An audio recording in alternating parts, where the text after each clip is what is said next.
इस वीडियो में हम बात करेंगे रेजोनेंस सर्किट की और क्वालिटी फैक्टर, जिसे हम क्यू फैक्टर भी बोलते हैं।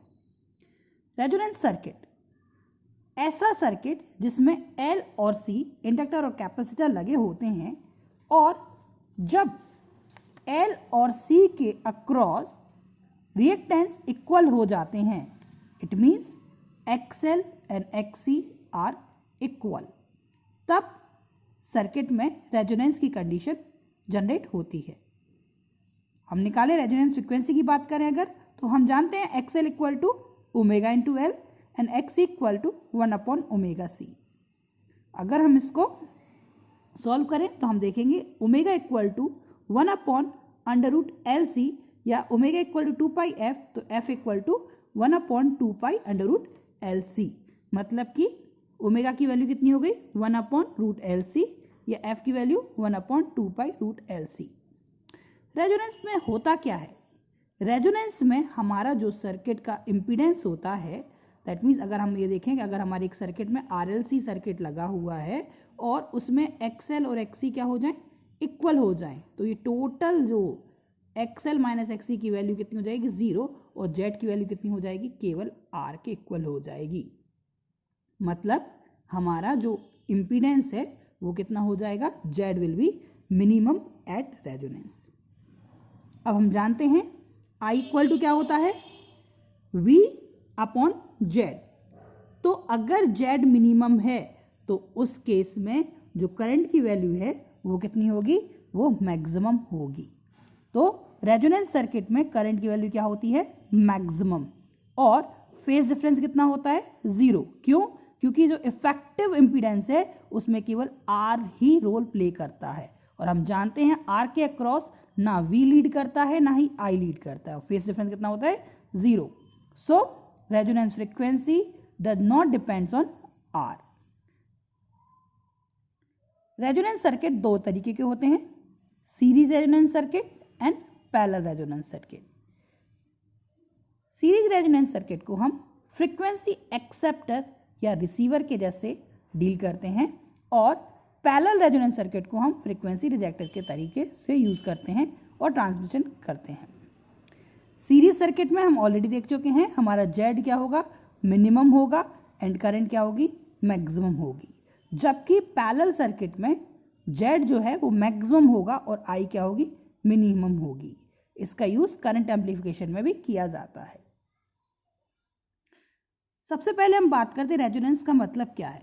रेजोनेंस का मतलब होता है एक सर्किट से दूसरे सर्किट को ट्यून करना, फ्रीक्वेंसी को मैच करना। हम जानते हैं, आपने देखा होगा कि हमारे घर के जो टेलीस्कोप टीवी में जो सेटअप बॉक्स होता है या हमारे पास जो डिश टीवी होती है उस पर बहुत सारे चैनल एक साथ आते हैं, लेकिन टीवी पर एक बार में केवल एक ही चैनल आता है। ऐसा क्यों? क्योंकि सेटअप बॉक्स पर तो बहुत सारी फ्रीक्वेंसी आ रही हैं, लेकिन हमारे पास वहाँ RLC सीरीज सर्किट लगा हुआ है जो क्या करता है, फ्रीक्वेंसी एक्सेप्टर का काम करता है। मतलब केवल वो उस फ्रीक्वेंसी को जाने देगा जिसकी वैल्यू हमने रिमोट से उस पर सेट करके रखी हुई है। हम जानते हैं हमारे रिमोट में L और C लगे होते हैं और L और C के कारण फ्रीक्वेंसी चेंज होती है जब हम चेंज करते हैं तो ऐसे ही हमारा सेटअप बॉक्स काम करता है। अगर हम यहाँ देखें रेजोनेंस की बात करें तो रेजोनेंस मतलब कि हमारा ओमेगा नॉट को हमने रेजोनेंस फ्रीक्वेंसी लिया हुआ है, हमने ओमेगा और I के बीच ग्राफ प्लॉट किया। जैसे जैसे हम फ्रीक्वेंसी को बढ़ाते जाते हैं हमारी करंट की वैल्यू बढ़ती जाती है और रेजोनेंस फ्रीक्वेंसी पर करंट की वैल्यू मैक्सिमम हो जाती है क्योंकि इम्पीडेंस मिनिमम होता है। और आफ्टर दैट उसके बाद भी अगर हम फ्रीक्वेंसी बढ़ाते हैं फिर से इसकी वैल्यू कम होती जाती है। तो अगर हम बात करें R1, R2, R3, अगर R1 सबसे बड़ा है, R2 उससे छोटा और R3 सबसे छोटा है, तो क्या हो जाएगा हमारा आंसर, R3 के लिए करंट मैक्सिमम होगी। तो ये हमारा जो शेप दिखाई दे रहा है ये क्या है, रेजोनेंस सर्किट के लिए हमारे करंट और फ्रीक्वेंसी के बीच में ग्राफ है। अब ये ग्राफ कितना शार्प है, कितना अच्छा सर्किट है, इसको डिटरमाइन करने के लिए हम दूसरा पैरामीटर देखते हैं जिसे हम बोलते हैं क्वालिटी फैक्टर, या इसका नाम है क्यू फैक्टर।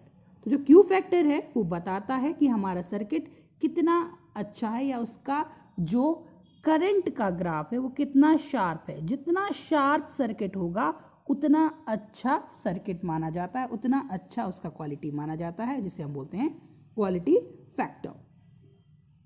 क्वालिटी के फैक्टर के कुछ फॉर्मूले Q equal to omega L upon R, X L upon R, X C upon R, 1 upon omega C into R and 1 upon R into root L by C. ये फॉर्मूले हम देखेंगे और drive करेंगे। सबसे पहले देखते हैं हम derivation of Q factor. Q factor, Q values या क्वालिटी फैक्टर।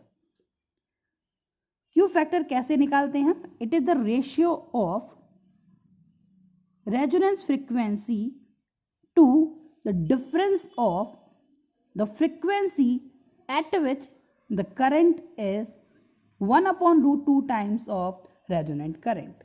मतलब कि अगर हम देखें, हम जानते हैं, हमने अभी देखा कि जैसे जैसे फ्रीक्वेंसी बढ़ती है करंट की वैल्यू बढ़ती है and resonance frequency omega naught पर करंट की वैल्यू मैक्सिमम हो जाती है, जिसे हमने नोट किया है IR रेजोनेंस करंट से। अब 2 पॉइंट ऐसे होंगे जिन पर जो करंट की वैल्यू है वो टोटल रेजोनेंस करंट की 1 अपॉन रूट 2 टाइम्स होगा, मतलब कि IR अपॉन रूट 2, एक इधर और एक इधर। हमने माना यहाँ जो फ्रीक्वेंसी है वो कितनी है, ओमेगा नॉट से कुछ कम, that is del omega, that means the frequency is omega not minus del omega. और यहाँ फ्रीक्वेंसी है omega not plus del omega, मतलब ओमेगा नॉट पर करंट की वैल्यू है maximum, that is resonant current, and omega not plus minus del omega पर current की value है IR अपॉन रूट 2। तो Q फैक्टर क्या है? Ratio of omega naught to difference of this frequency, that means Q factor equal to omega not upon omega not plus del omega minus omega not minus del omega. अगर इसको solve करें तो omega not से omega not cancel and minus minus plus, so Q factor is omega not upon 2 del omega. अब यहाँ इसको हम देते हैं क्वेश्चन 1। हम जानते हैं peak value of current is equal to peak value voltage upon impedance, so I not equal to V not upon Z and RLC series circuit का इम्पीडेंस कितना होता है, R square plus omega L minus 1 upon omega C का whole square. हम ये भी जानते हैं resonance XL equal to XC, तो Z इक्वल टू R, और इसी को हम बोलेंगे IR या रेजोनेंट करंट या maximum current, that will be V not upon R। Now current की value at omega not plus del omega, मतलब कि इस फ्रीक्वेंसी पर या इस फ्रीक्वेंसी पर करंट की वैल्यू का formula I equal to V not upon R square plus omega L minus 1 upon omega C, और इधर ओमेगा की वैल्यू कितनी है, omega not plus del omega, omega not plus del omega. जब हम इसको आगे सॉल्व करेंगे तो हम देखेंगे, अब हम इतने पार्ट को अलग से सॉल्व करते हैं, बाद में इसमें हम वैल्यू पुट कर देंगे इक्वेशन 3 में। Omega not plus del omega into L minus 1 upon omega not plus del omega C, हमने ये वाला पोर्शन कॉपी किया। मल्टीप्लाई करें तो omega not L plus del omega L, यहाँ से भी मल्टीप्लाई करें तो 1 upon omega not C plus del omega C. अब अगर हम यहाँ 1 upon omega not C common ले लें तो हमारे पास क्या बचेगा, 1 plus del omega upon omega not, क्योंकि यहाँ सी तो दोनों में कॉमन है बट ओमेगा नॉट नहीं था, इसलिए हमने यहाँ डिवाइड कर दिया। या इसको हम किस तरीके से लिख सकते हैं, 1 अपॉन ओमेगा नॉट सी और 1 plus del omega upon omega not पे 1 की पावर है, ऊपर जाएगा तो क्या हो जाएगा -1 की पावर। बाइनोमियल थ्योरम लगा देंगे तो -1 का मल्टीप्लाई यहाँ हो जाएगा, तो क्या आ जाएगा, omega not L del omega L into 1 upon omega not C, और 1 अपॉन ओमेगा नॉट सी को हम क्या लिख सकते हैं, ओमेगा नॉट एल, क्योंकि हम जानते हैं at resonance XL equal to XC, और ये हमारा क्या बचेगा 1 minus del omega upon omega naught. Again omega not L को मल्टीप्लाई कर दें तो क्या आ जाएगा, minus omega not L minus minus plus, omega not से omega not cancel, del omega L. यहाँ हम देखें तो ओमेगा नॉट एल और ओमेगा नॉट एल से दोनों कैंसिल हो जाएंगे, क्या बचेगा, del omega L plus del omega L, that is 2 del omega L. अब ये 2 डेल ओमेगा एल किसकी वैल्यू है, इतने पार्ट की, तो वापस इसको इस इक्वेशन में रख दें तो हमारे पास क्या आएगा, I equal to V not upon R square plus 2 del omega L का होल स्क्वायर।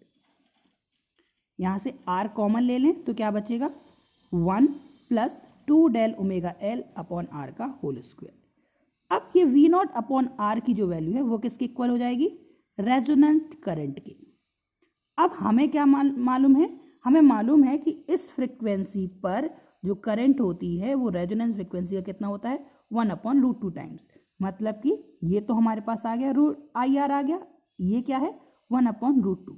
अगर हमें इस पूरे टर्म को 1/√2 करना है तो ऑलरेडी हमें पता है ये 1 है, तो इसकी वैल्यू भी कितनी होनी चाहिए 1। अगर ये वैल्यू 1 हो जाती है तो हमारी वैल्यू कितनी आ जाएगी IR/√2। तो हम इसको क्या लेते हैं 2 del omega L equal to R. So हमारे पास 2 डेल ओमेगा की वैल्यू कितनी आ गई R/L।